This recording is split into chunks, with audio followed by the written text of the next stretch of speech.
I didn't volunteer. That's the part one keep trying to explain to people, even though nobody asked, and the forms definitely say I did. Apparently checking a box that reads, "Open to interspecies medical collaboration," is not the same thing as signing up for a cross-galactic fertility trial, but the aliens disagreed, and their bureaucracy is less forgiving than the IRS with better ships. That's how I ended up sitting in my apartment, staring at a woman who looked like a walking medical textbook decided to become attractive out of spite. She was tall, smooth-skinned in a way that suggested her species had collectively outlawed acne, and wearing something that was either a lab coat or formal wear, depending on how optimistic you felt. Floating beside her were 3 hovering devices that hummed softly, like they were judging me. She consulted a translucent display, eyes flicking back and forth with professional disinterest. "You are the human," she said. I opened my mouth to respond, then closed it, then nodded. "I'm a human, yes." "Excellent." She tapped something. One of the hovering devices drifted closer to my face. "I am a certified fertility specialist from a Class 7 breeder world. I will be conducting a full reproductive viability assessment." There are sentences that sound worse the longer you sit with them. That was one of them. "I'm sorry," I said carefully. "A what world?" "Breeder." She said it the way someone might say accountant or plumber. "Our civilization optimized reproduction several millennia ago. We treat it as infrastructure maintenance." That was my first mistake. "Maintenance." She nodded. "Like replacing worn components. Adjusting output. Preventing catastrophic failure." My brain chose that moment to imagine my body as a rusted vehicle with the check engine light on, and I hated it immediately. She stepped inside without asking, scanning my apartment with visible concern. "Suboptimal nesting environment," she murmured. "Low light. Elevated stress indicators. Is this where you idle?" "I live here," I said. "Idle sounds bad." "It is," she agreed. "But common among underperforming systems." One of the devices zipped past my ear and began projecting a 3-dimensional chart of my body. I flinched. "Please remain still," she said. "Baseline scan."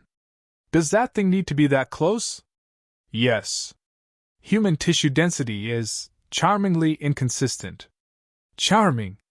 "Great." She continued speaking while the device worked, voice calm, clinical, and completely unaware that every word sounded like it should not be said out loud to a stranger. "We will begin with intake analysis, hormonal mapping, stress load assessment, and mechanical responsiveness testing." I swallowed. "Mechanical what now?" She looked up, confused. "Responsiveness. Reaction to stimulation." I felt my face heat up. "You can't just say that." She tilted her head. "I just did." "That doesn't mean you should." She paused, genuinely considering this. "On my world, juveniles learn these terms before basic arithmetic." "Well, on my world," I said, "we learn them much later." And quietly. "Fascinating," she said, making a note. "Cultural repression may explain inefficiencies." "Inefficiencies?" "Yes. Your species reproduces despite excessive emotional interference." "Remarkable, really." I didn't like being a scientific miracle in my own living room. She began unpacking equipment from a case that I was fairly sure hadn't been there a second ago. Each item looked more advanced and more ominous than the last. Scanners, vials, flexible bands, things that absolutely should not be described as articulated. "This first test is very simple," she said. "I will need you relaxed, hydrated, and responsive." "No," I said immediately. She blinked. "No? No to all of that, actually." Her brow furrowed. "Is there a malfunction?" "No, there's a boundary." She stared at me like I'd spoken in static. "Define." I took a breath. "Humans don't just do this stuff casually. There's paperwork. Consent. Mood. Lighting." "Lighting?" she repeated. "Yes. Mood lighting." She stared longer, then nodded slowly. "I see. Ritual barriers. They're not barriers there. I stopped myself. Actually, yes. Barriers. Very important ones. She sighed, a sound of pure professional frustration. This will complicate calibration. I'm already complicated, I said. You're just meeting me at a bad time. She checked her display again. Your file says you consume stimulants daily, sleep inconsistently, and experience chronic anxiety. I prefer the term alive. And yet, she said, looking up at me with something that might have been curiosity, your species continues to propagate at alarming rates. That landed. Not insulting. Not flattering.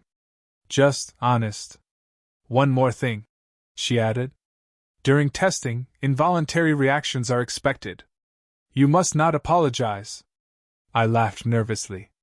I absolutely will. Noted, she said, already typing. Apology reflex. Endearing. Problematic. She stepped closer, professional and unbothered, while I stood there acutely aware of every awkward human instinct screaming that this situation was wrong, embarrassing, and possibly going to be discussed in alien journals for centuries. Do not worry, she said, mistaking my panic for something else entirely. This is routine. On my world, we conduct this during lunch breaks. That's horrifying. Yes, she said calmly. Humans say that a lot. And that was when she activated the next device and announced, cheerfully, now we will begin with sensitivity thresholds. I fainted a little. I woke up on my couch with a glass of water pressed into my hand and a hovering device projecting soothing colors onto the ceiling like it was trying to hypnotize me into forgiving it. You lost consciousness, she said, making a note. Your stress response is dramatic but efficient. That's not comforting, I muttered. It is comparative, she replied. Several species simply expire. Great. Love that benchmark. She watched me sit up, eyes sharp and analytical, like I was a car that had stalled unexpectedly but restarted without smoke. We will postpone sensitivity thresholds, she said. Instead, we will proceed with environmental observation. I blinked. Observation of what? You, she said. In your natural habitat. That was my natural habitat. She looked around my apartment again, frowning. This is a containment zone. Not a habitat. Before I could argue, one of her devices floated to the window and scanned the outside world. Traffic noise, distant sirens, a neighbor yelling into a phone. The device pulsed red. Excessive auditory stressors, she said. Chronic cortisol elevation likely. How do you reproduce under these conditions? We don't, I said. We complain. She nodded, satisfied. Adaptive vocalization. She informed me, cheerfully, that fertility could not be accurately assessed without observing my daily routine. Apparently, on her breeder world, reproduction specialists routinely followed clients for several cycles to identify inefficiencies. This was considered polite. Supportive, even. I tried to refuse. I really did. But she countered every objection with a clinical reason, a waiver I didn't remember signing, or a hovering device that made a concerning noise when I raised my voice.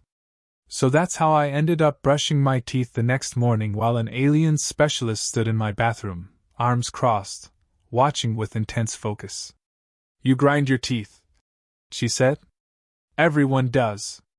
Not during waking hours. She scanned my toothbrush. Mint-based abrasives. Mildly numbing. Why do humans choose discomfort-flavored hygiene? Because it feels clean. Your species associates pain with purity, she said thoughtfully. Fascinating. Concerning. She followed me into the kitchen, where she scanned my coffee maker like it was a known criminal. This, she said, is a reproductive suppressant. It's coffee. Yes. You consume it daily. Sometimes twice. Sometimes 3 times. She looked genuinely alarmed. Is your population attempting controlled decline? No, I said. We're just tired. She made several notes, then watched as I drank my first cup. Her device beeped rapidly. Heart rate increased. Anxiety spike. Emotional stabilization delayed. I told you, I said. I need that. You believe you need that, she corrected. On my world, reliance on stimulants is grounds for temporary breeding suspension. I choked. Suspension? Yes. Mandatory rest. Nutrient baths. Counseling. Okay, I said. I'm suddenly very proud of Earth. She accompanied me to work.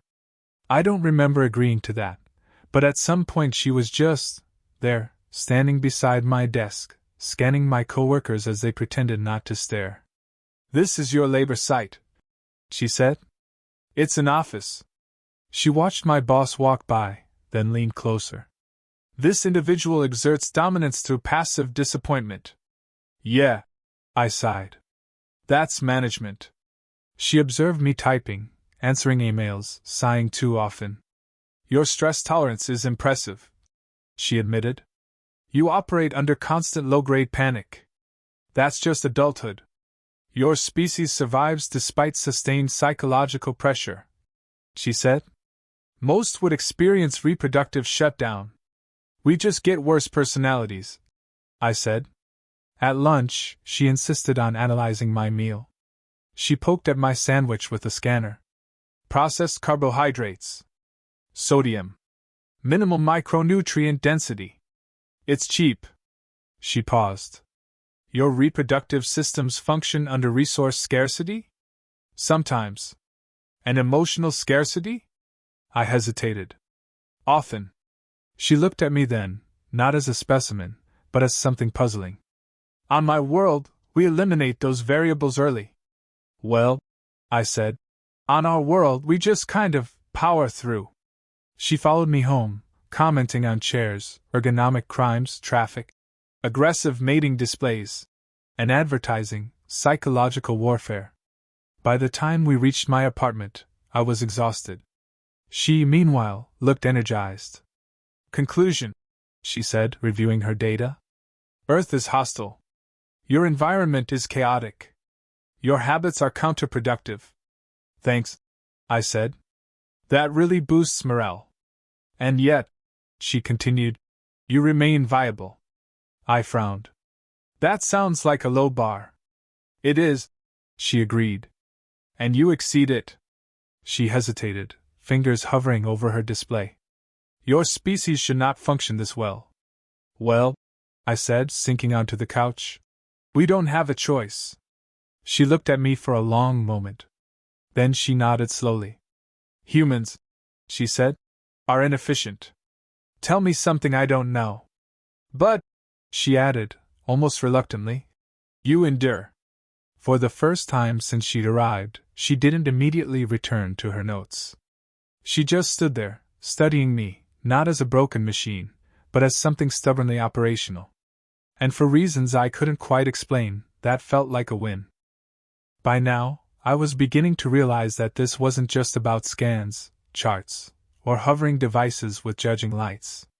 She was treating me like a puzzle, a system she could optimize, and yet something kept slipping through the cracks, something she clearly didn't understand. Emotions. Human emotions, messy, unpredictable, illogical, and apparently impossible to quantify. She had me sit on the couch again, but this time with an assortment of sensors strapped to my arms and chest. She was typing furiously on her display, humming in that calm, alien way that made me suspicious of every word I was about to hear. Your data is inconsistent, she said. Physiological metrics indicate optimal conditions, yet your reactions are unstable. I'm a little nervous? I offered, which sounded like the understatement of the century. She tilted her head. Nervous? Define. I tried. Heart rate goes up, palms sweat, brain panics a little. You know, anxiety, embarrassment, anticipation, all that stuff humans feel when someone hovers over them with scanning devices. Her brow furrowed. These variables influence fertility? Yes, I said, realizing I might be teaching her the obvious. Emotions are kind of a big deal for humans. She paused, fingers hovering over her keyboard. Incalculable. Illogical. Why would emotions affect reproductive viability? Well, I said, because humans are not just mechanical vessels. We care. About comfort, about connection, about mood lighting. She looked horrified. Mood lighting? Yes, that too, I said. Apparently the color of the room matters. And trust. And patience. And stress. And your, I don't know, general vibe. Her scanners buzzed. You survive in spite of chaos. Fascinating. I leaned back, exhausted, and she adjusted one of the hovering devices, which now projected tiny animated graphs showing my emotional state in red, yellow, and green. We must compensate, she declared. We must optimize emotional variables. Optimize my emotions? I asked slowly, beginning to regret every life choice that had led to this sentence being said aloud. Yes. Instruction in encouragement. Positive reinforcement protocols. Targeted reassurance. I raised an eyebrow. You wrote a manual for this? Of course, she said, as though that explained everything. All breeders' specialists employ these methods. Human adaptation may require modification of protocols. She began reciting lines in her calm, even voice, as if reading a script to a very delicate creature. You are functioning optimally. Your systems respond admirably. Stress is manageable. Emotional resilience is noted. I groaned internally. You're talking to me like I'm a pet or something. You are a subject, she said bluntly. We evaluate objectively. Emotional reinforcement is standard. I tried to smile, but my face betrayed me. She noted it.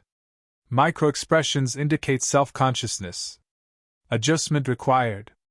I wanted to argue, but somehow every argument sounded pathetic. I'm just nervous because you keep saying things like mechanical responsiveness and baseline calibration. That is factual terminology, she said. You misinterpret. Humans overreact to honesty. Yeah, well, humans are also not used to having a hovering alien watch them breathe and rate their blush intensity. She paused, as if considering this seriously. Your blush frequency, suboptimal. But charming. Charming? I croaked. Yes, she said, scanning me from head to toe with one of her devices. You persist in biological function despite social inhibition. Endurance noted. I stared at her. Somewhere between admiration and horror, I realized she was actually impressed by me. Not in a patronizing way, not like a parent praising a child, but in a cold, analytical, this species survives against absurd odds kind of way. That's, I guess, good? I said. Yes, she confirmed. Your emotional instability is significant, yet does not prevent reproductive viability. Adaptation exceeds expectations. I slumped further into the couch, thinking about how no human had ever described me that way. It was a weird sort of compliment. And horrifying. Do not misinterpret, she added, as I started to form a smile. Emotional response is an anomaly. It is not performance enhancement. It is an inefficiency tolerated by circumstance. I laughed despite myself. An inefficiency, huh? That's how humans survive too. Messy, chaotic, emotional, but somehow we make it work. She tilted her head, observing me like she had finally reached the edge of her understanding. Your species' survival mechanisms are counterintuitive, hazardous, inefficient, and yet effective. Yeah, I said, feeling a little pride sneak in despite the buzzing devices and the looming sense of judgment. We're really good at screwing it up, but somehow we don't die. Mostly. She made notes again, but this time slower, almost reverently. I was not trained for this. Breeders' specialists do not account for emotional variables. You are unexpected. Unexpected is a polite word for chaotic, I said. Your species requires new protocols, she said. We must consider emotional optimization as part of reproductive calibration. I could only nod. Well, I hope you're taking notes. If humans had manuals, we'd call this section Good Luck, You're Screwed. She blinked. Humor detected. Cognitive bypass for stress management? Exactly, I said. We laugh because otherwise we might explode from panic. She paused, silent for a moment, and then finally said, Your species may be the most perplexing yet resilient I have studied. Endurance, emotional instability, and reproductive persistence, remarkable. I sank back and let the words hit me. Somehow, after all the scanning, observing, and hovering judgment, she wasn't just seeing a subject. She was seeing a human. Flawed, chaotic, messy, and still functioning. I realized then that maybe this wasn't just about the science anymore. Maybe she was starting to understand something her manuals couldn't teach. Sometimes inefficiency is strength, and sometimes emotion is survival. And for some reason, in that moment, I felt like I'd passed her test without even knowing I was taking it. Then she activated the next device and cheerfully announced, We will now begin emotional calibration exercises. I groaned. The day of the report arrived before I was ready for it, though I wasn't sure anyone could ever be ready for a hovering alien fertility specialist to formally evaluate your entire existence. She had been quiet that morning, unusually focused, with her devices humming softly around the apartment like obedient drones. I tried to act normal, but normal seemed relative when she occasionally scanned me with a lens that could detect my heart rate from 3 feet away. You appear apprehensive, she noted. I'm terrified, I admitted. I mean, who wouldn't be? Terrified is a reasonable reaction, she said, tapping her display. It is within normal parameters for humans. I swallowed and tried to look brave anyway. So, the report? She floated closer, holding a translucent tablet that displayed a series of charts, graphs, and words I didn't fully understand. Preliminary conclusions, she began, indicate that your species operates with extreme inefficiency. Emotional variables interfere with optimal reproduction. Environmental hazards are numerous and unavoidable. Dietary habits are suboptimal. Behavioral patterns are chaotic. I winced. That doesn't sound great. She glanced up at me, expression neutral, and added, And yet, your reproductive potential is high. Your endurance exceeds expectations.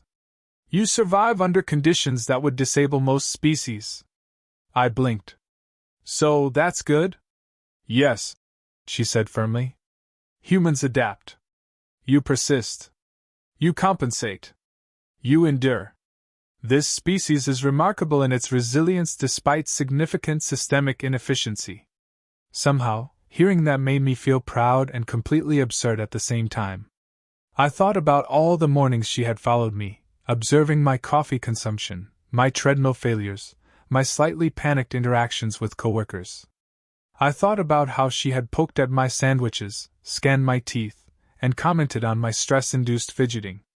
And now, after all that judgment, she was actually impressed. Impressed? I asked, just to be sure.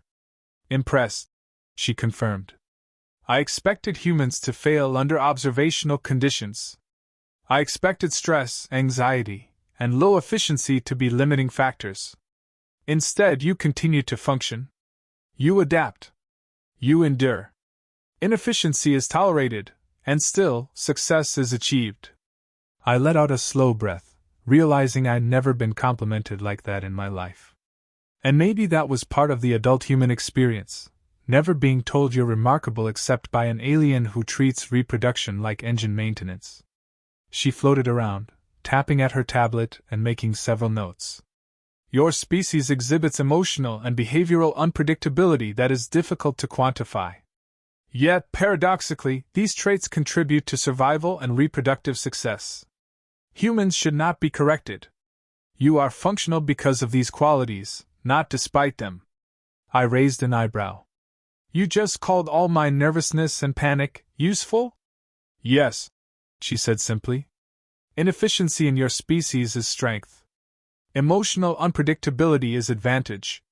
The chaotic nature of humans ensures survival even in hostile environments. It took me a moment to process that. So all those times I'd been stressed, panicked, or just completely overwhelmed, apparently it was working in my favor. Somehow, humans had evolved to turn panic into resilience, embarrassment into persistence, and chaos into adaptability. You know, I said slowly, humans don't usually think of it that way. They should, she said. Other species could learn much from this method, though I suspect your approach is uniquely human. I laughed, a little awkwardly, still trying to reconcile pride with horror. So basically, we're lucky idiots who somehow win anyway. She considered this. Lucky is an approximation. Accurate would be improbable but successful. You survive where more efficient species might fail. That is significant.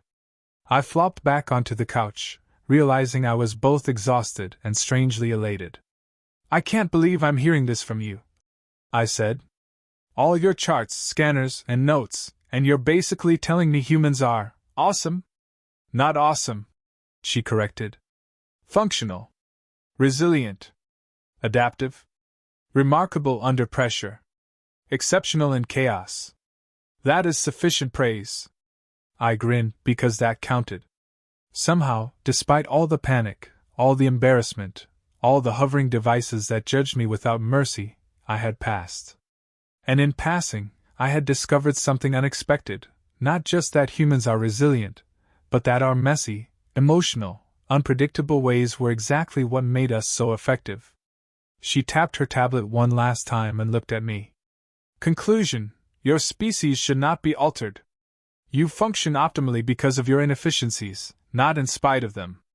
Recommendation: continue observation of baseline human behavior for further study. Also, humans' ability to endure stress and embarrassment is extraordinary. Extraordinary? I said. So we're heroes now? Perhaps, she said, which sounded about as close to a compliment as she would ever give. Or at least, fascinating. I sat back, letting that sink in, while she packed up her equipment with mechanical efficiency. For a moment, it felt like the end of a long, stressful, absurd adventure. And yet I couldn't stop thinking about everything I had survived, the scanners, the emotional coaching, the hovering judgment, and how, somehow, it had made me feel not just observed, but respected. She glanced at me one last time. Human, she said. Despite inefficiency you endure. That is noteworthy. I laughed softly. Thanks. I think. And as she floated toward the door, ready to return to her breeder world with her reports, I realized that, in a way, she had given me something even more valuable than a medical evaluation. She had given me proof that humans, chaotic and emotional as we are, could survive anything, even alien scrutiny, and come out remarkable on the other side. For the first time in a long time, I felt proud to be human. Messy, stressed, blushing, panicked, but undeniably, gloriously human. And just before the door closed, she added casually, prepare for further observation cycles. Humans are entertaining. I groaned, but smiled, because somehow I knew she was right.